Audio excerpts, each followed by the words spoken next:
राधे राधे। भक्ति का स्वरूप वर्णन।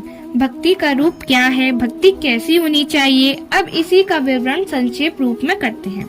मंदिरों में जाना, दर्शन करना, तिलक छापा लगाना, गेरुए वस्त्र पहनना, नित्य स्नान करना, भोजन पूजा पाठ करना इत्यादि सब भक्ति के भारी आडंबर हैं। ऐसी भक्ति की साधना तो दंभी मनुष्य भी कर सकते हैं, किंतु भक्ति का संबंध तो हृदय से है। जब तक हृदय में शुद्ध ईश्वर प्रेम की उपज नहीं होती है, तब तक शुद्ध भक्ति नहीं हो सकती। मनुष्य के जीवन में अनेक प्रकार की विपत्ति आती है, किंतु जो मनुष्य सच्चे मन से भगवान का भक्त होता है, उसके हृदय में इतनी शांति होती है और धैर्य होता है कि वह विपत्ति को विपत्ति नहीं समझता है।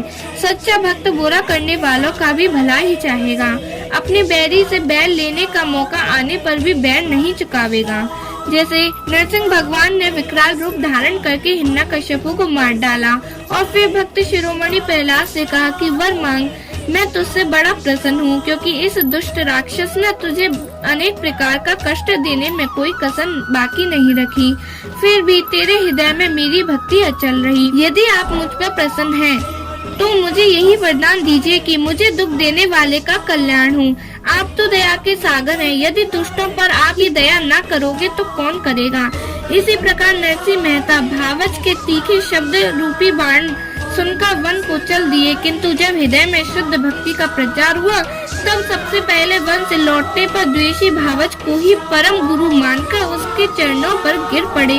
भक्ति सूत्र में शालिंग ऋषि ने कहा है, ईश्वर में परम अनुराग होना ही भक्ति है। जिसके हृदय में कपट नहीं होता है, सांसारिक मोह में पड़कर जिसका हृदय विचलित नहीं होता है, जिसके मन में ईश्वर से सच्चा प्रेम होता है, उसी के हृदय में शुद्ध भक्ति का संचार होता है।